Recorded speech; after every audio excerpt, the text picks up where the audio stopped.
कहते हैं कि अपराध चाहे कितना भी शातिर तरीके से क्यों ना किया जाए, कोई ना कोई गलती जरूर छूट जाती है। आज की ये सच्ची कहानी भी ऐसी ही एक प्लानिंग की कहानी है, जिसमें एक एक कदम सोच समझ कर रखा गया, लेकिन एक छोटी सी चूक ने पूरी साजिश का पर्दाफाश कर दिया।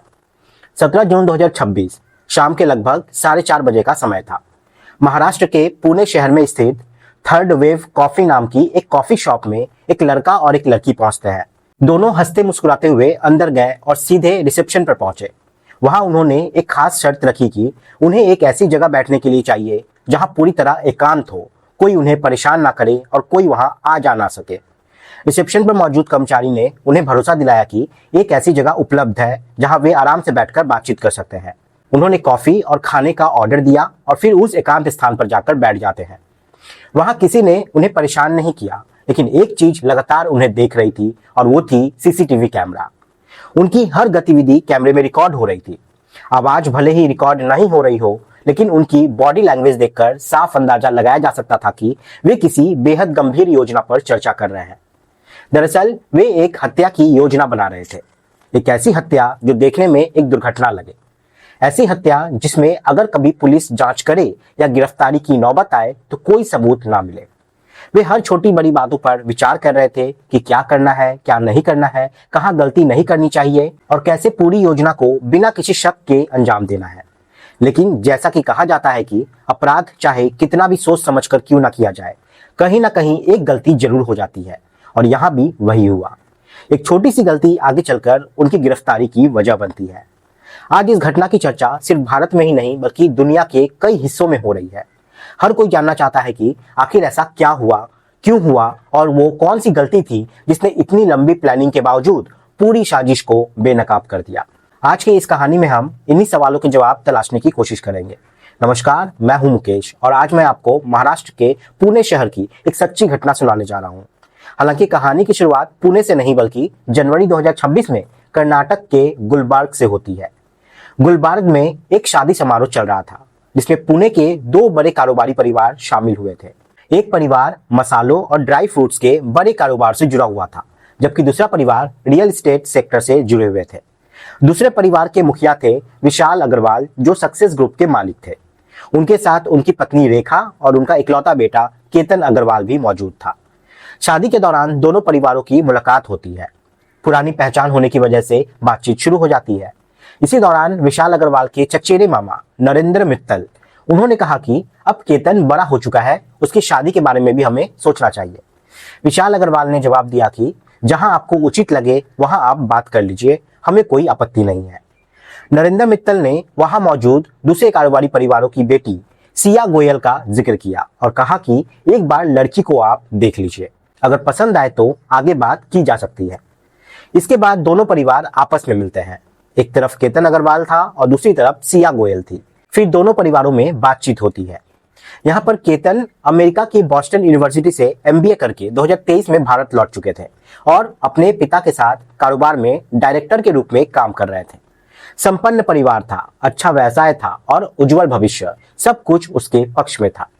उधर सिया भी एक प्रतिष्ठित परिवार से थी। दोनों परिवारों को यह रिश्ता बहुत पसंद आया और गुलबर्ग से पुणे लौटने के कुछ ही समय बाद 11 फरवरी 2026 को दोनों की सगाई कर दी गई। लेकिन सगाई होते ही सिया की दुनिया पूरी तरह बदल गई। वजह यह थी कि पिछले लगभग 1 साल से उसका अपने ही इलाके में रहने वाले चेतन चौधरी के साथ प्रेम संबंध चल रहा था। चेतन एक किराना व्यापारी का बेटा था और दोनों एक दूसरे से शादी के वादे कर चुके थे। जब चेतन को सगाई की खबर मिली तो वो टूट गया। उसने सिया से कहा, तुमने तो वादा किया था कि पूरी जिंदगी साथ रहेंगे, लेकिन तुम तो शादी किसी और से कर रही हो, ये कैसे हो सकता है? सिया ने जवाब दिया कि वे अपने परिवार को मना नहीं कर पाई। चेतन ने तुरंत यहाँ पे सुझाव दिया कि दोनों घर से भागकर शादी कर लेते हैं और नई जिंदगी शुरू कर लेते हैं। उनका कहना था कि कुछ समय बाद सब सामान्य हो जाएगा और फिर वे वापस लौट आएंगे, लेकिन सिया ने साफ इनकार कर दिया। उसने कहा कि उनका परिवार पूरे शहर में सम्मानित है, अगर वे भाग गए तो समाज में उनकी बदनामी होगी, इसलिए ऐसा रास्ता निकालना होगा जिसमें सांप भी मर जाए और लाठी भी ना टूटे। चेतन ने फिर समझाने की कोशिश की कि भाग जाना ही यहाँ पे बेहतर है, किसी ऐसे कदम से बचना चाहिए जिससे भविष्य में बड़ी परेशानी खड़ी हो जाए। लेकिन सिया अपने फैसले पर अड़ी रही। उसने साफ कहा कि वे कुछ अलग करेंगे। इसी बीच पहली बार ऐसा मौका आया जब सिया और केतन अकेले घूमने निकलते हैं। तारीख थी 31 मई 2026। पुणे से लगभग 50 से 52 किलोमीटर दूर स्थित प्रसिद्ध लोहागढ़ किले पर दोनों पहुंचते हैं। ये जगह ट्रैकिंग और पिकनिक के लिए काफी मशहूर है। दोनों ने वहां समय बिताया और फिर वापस लौट आए। घर लौटने के बाद सबसे पहले सिया ने चेतन से बात की। चेतन पहले से ही नाराज था। उसने कहा कि अब तुम उसके साथ घूमने भी जाने लगी हो। इस पर सिया ने जवाब दिया, मैं घूमने नहीं गई थी, वहां ऊंची ऊंची पहाड़ियों को देखकर मेरे मन में बार बार यही ख्याल आ रहा था कि मैं उसे धक्का देकर नीचे गिरा दूं। यही वो पल था जब चेतन के दिमाग में एक खतरनाक विचार आया। उसे लगा कि अगर किसी ऊंची पहाड़ी से धक्का दिया जाए तो वो एक हादसा भी लग सकता है। अब यहाँ पे दोनों को लगा कि ये योजना सफल हो सकती है, लेकिन उसी समय एक और समस्या यहाँ पे सामने थी। 4 जून 2026 को केतन और सिया की इंडोनेशिया के बाली जाने की पूरी योजना बन चुकी थी। टिकट बुक थे, होटल तय था, घूमने का पूरा कार्यक्रम तैयार था। ऐसे में चेतन ने ताना मारते हुए कहा कि एक तरफ तुम उसे मारने की बात कर रही हो और दूसरी तरफ उसके साथ विदेश घूमने जा रही हो। या तो तुम उससे शादी कर लो या फिर मेरे साथ भाग चलो। मैं तुम्हें अभी भी एक और मौका दे रहा हूँ। लेकिन सिया ने उसे भरोसा दिलाया कि वे कहीं नहीं जाएगी और सब कुछ उसकी योजना के अनुसार ही होगा। इसी बीच सिया और केतन दोनों मुंबई एयरपोर्ट पहुंचते हैं, जहां से उन्हें इंडोनेशिया के बाली के लिए रवाना होना था। एयरपोर्ट पर पासपोर्ट और टिकट की जांच शुरू होती है। वहां केतन की बहन, उसका एक दोस्त और उसकी मंगेतर सिया गोयल भी मौजूद थे। सभी ने अपना अपना पासपोर्ट दिखा दिया, लेकिन जब केतन की बारी आई तो उसका पासपोर्ट गायब था। केतन ने बताया कि उसने पासपोर्ट अपने बैग में ही रखा था, लेकिन अब वो मिल नहीं रहा है। काफी तलाश की गई, लेकिन पासपोर्ट नहीं मिलता है। मजबूरन पूरा ट्रिप रद्द करना पड़ता है और सभी घर वापस लौट पड़ते हैं। ट्रिप कैंसिल होने की वजह से केतन का मूड काफी खराब था। ऐसे में सिया ने अपनी होने वाली सास रेखा जी को फोन किया और कहा, मम्मी, पता नहीं कैसे इनका पासपोर्ट गायब हो चुका है।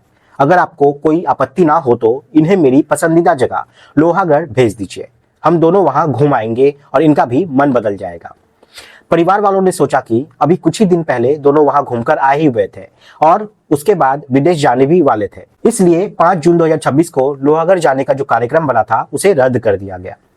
कुछ दिन बीते और फिर तारीख आई 14 जून 2026। एक बार फिर दोनों लोहागढ़ पहुंचते हैं। इस बार यही योजना दोहराने की कोशिश की गई, जिसका विचार 31 मई को आया था। जब दोनों किले के दीवार के पास पहुंचे और केतन किनारे की ओर खड़ा था, तभी सिया ने उसे पीछे से धक्का दे दिया। लेकिन किस्मत ने उस दिन केतन का साथ दिया। नीचे मौजूद पेड़ों की वजह से वे सीधा गहरी खाई में नहीं गिरा और किसी तरह बच गया। काफी कोशिश के बाद वे वापस ऊपर आया और सिया से पूछा, तुमने मुझे धक्का क्यों दिया? सिया ने तुरंत बहाना बनाया और कहा कि तुम्हारे पास एक सांप था, मुझे लगा कहीं वो तुम्हें काट ना ले। मैं तुम्हें बचाने की कोशिश कर रही थी, मुझे क्या पता था कि वहां इतनी गहरी खाई है। बात यहीं पे खत्म हो जाती है। केतन ने उसकी बात पर भरोसा कर लिया और मामला मजाक में टल गया। लेकिन जिस योजना को अंजाम देना था वे उस दिन सफल नहीं हो पाया। इसी बीच 19 जून 2026 को सिया का जन्मदिन आने वाला था। परिवार में उसके जन्मदिन की तैयारियां चल रही थी। मीडिया रिपोर्ट्स के मुताबिक महाबलेश्वर में जन्मदिन मनाने की योजना बनाई गई थी, जहां दोनों परिवार एक साथ शामिल होने वाले थे। लेकिन दूसरी तरफ चेतन और सिया लगातार संपर्क में थे। दोनों फिर मिले और बैठकर नई योजना बनाने लगे। आखिरकार 17 जून 2026 की शाम लगभग 4 बजे के आसपास दोनों पुणे की उसी थर्ड वेव कॉफी शॉप में पहुंचे, जहां वे एकांत में बैठकर लंबी बातचीत करते हैं। वहीं तय किया जाता है कि अब अगली बार किसी भी हालत में केतन अग्रवाल की हत्या करनी है। योजना के तहत चेतन को साफ निर्देश दिए गए थे कि वे अपनी पहचान छिपा कर आएगा। उसके पास अपना मोबाइल बिल्कुल नहीं होगा, क्योंकि अगर मोबाइल साथ रहा तो पुलिस आसानी से उसकी लोकेशन ट्रेस कर सकती है। इसलिए चेतन ने अपना भेष बदल लिया। उसने मास्क पहन लिए और इतना ही नहीं, उसने अपना मोबाइल घर पर छोड़ दिया और अपने घर के नौकर नीरज का मोबाइल अपने साथ ले लिया। उधर 18 जून 2026 की सुबह सिया अपनी कार लेकर सीधे केतन के घर पहुंची। उसने दरवाजा खटखटाया और कहा, चलो तैयार हो जाओ। केतन तो पहले से ही जाने के लिए उत्साहित था। वे अपना बैग पहले ही पैक करके तैयार बैठा था। दोनों वहां से निकले और लगभग 55 किलोमीटर का सफर तय करके लोहागढ़ पहुंच जाते हैं। वहां पार्किंग में गाड़ी खड़ी की गई थी और प्रवेश के लिए टिकट लेना पड़ा। सिया ने 255 रुपए के 2 टिकट खरीदे और दोनों अंदर चले गए। उधर चेतन भी अपने स्कूटर से वहां पहुंचा, लेकिन जल्दबाजी में वह पैसे लाना भूल गया था। उसके पास जो मोबाइल था वो भी नीरज का ही था। टिकट खरीदने के लिए भी उसके पास पैसे नहीं थे, इसलिए गार्ड ने उसे रोक लिया। चेतन ने गार्ड से कहा, मैं यहाँ रोज आता हूँ, अंदर मेरा दोस्त है, उनसे पैसे लेकर अभी मैं टिकट ले लूंगा, आप मुझे जाने दीजिए। कुछ बहस के बाद गार्ड ने उसे अंदर जाने दिया। चेतन तुरंत उस जगह पहुंच गया जहां पहले से तय योजना के अनुसार सिया और केतन मौजूद थे। अब यहाँ पे मौका मिलते ही केतन को धक्का दिया गया और वे लगभग 400 फीट गहरी खाई में जा गिरा। इसके तुरंत बाद सिया जोर जोर से चिल्लाने लगी। वे लोगों को बुलाते हुए कहने लगी, देखो मेरा मंगेतर गिर गया है, कोई जाकर इसे बचा लो। शोर सुनकर सुरक्षाकर्मी वहां पर पहुंचते हैं। पुलिस को सूचना दी जाती है। रेस्क्यू टीम भी मौके पर पहुंचती है। शुरुआती जांच में पूरा मामला एक हादसे की तरह दिखाई दिया। कुछ समय बाद केतन का अंतिम संस्कार भी करवा दिया गया और शहर के अधिकांश लोग यही मान बैठे कि ये दुर्घटना थी। लेकिन 21 जून 2026 को जब सिया शोक व्यक्त करने के लिए केतन के घर पहुंची, तभी घटनाक्रम ने एक नया मोड़ लिया। वहां केतन की बहन ने उससे सिर्फ एक सवाल पूछे, उस दिन आखिर हुआ क्या था। ये सवाल सुनते ही सिया के चेहरे के हाव भाव बदल जाते हैं। उसकी घबराहट परिवार वालों की नजरों से बच नहीं पाती। केतन की बहन ने तुरंत अपने पिता से इस बारे में बात की। इसके बाद परिवार पुलिस के पास पहुंचा और पूरी घटना की दोबारा जांच करने की मांग की। पुलिस ने सबसे पहले सिया से पूछताछ शुरू की। पहले बयान में उसने कहा, हम फोटो खींच रहे थे, अचानक उनका पैर फिसल गया और वे नीचे गिर गए। कुछ समय बाद वरिष्ठ अधिकारी ने उससे दोबारा पूछताछ की। इस बार उसने बिल्कुल अलग कहानी सुनाई। उसने कहा, हम काफी देर तक सीढ़ियां चढ़ते रहे, इसलिए थक गए थे। मैं बैठ गई थी, मैंने उनसे पानी मांगा। जब वे पानी की बोतल देने लगे तभी उनका संतुलन बिगड़ गया और वे नीचे गिर गए। दो अलग अलग बयान सुनने के बाद पुलिस अधिकारियों को साफ शक हो गया कि मामला यहाँ पे सामान्य नहीं है। इसके बाद पुलिस ने सिया का कॉल डिटेल रिकॉर्ड यानी कि सीडीआर निकलवाया। सीडीआर सामने आते ही चेतन चौधरी का नाम यहाँ पे जांच में शामिल हो जाता है। हालांकि उसने अपनी योजना के तहत अपना मोबाइल पहले ही घर पर छोड़ दिया था, लेकिन जांच यही नहीं रुकी।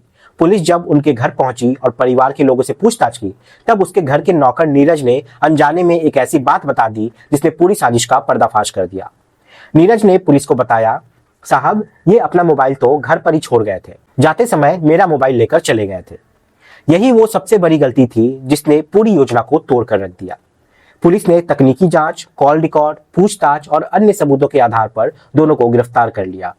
23 जून 2026 को गिरफ्तारी हुई और उन्हें 29 जून 2026 तक पुलिस रिमांड पर भेज दिया गया ताकि मामले की गहराई से जांच की जा सके। इसी तरह का एक और मामला पहले भी सामने आ चुका है।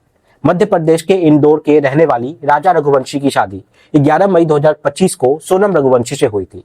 शादी के कुछ ही दिनों बाद दोनों हनीमून के लिए मेघालय गए, जहां राजा रघुवंशी की हत्या कर दी गई। जांच में सामने आया कि सोनम का अपना प्रेमी राज कुशवाहा से संबंध था और उसी के लिए यह साजिश रची गई थी। बाद में पुलिस ने पूरे मामले का खुलासा किया, लेकिन कानूनी प्रक्रिया के दौरान सोनम को कुछ कानूनी आधारों पर जमानत मिल गई। फिलहाल इस फैसले को चुनौती दी गई है और मामला अदालत में विचाराधीन पड़ा हुआ है।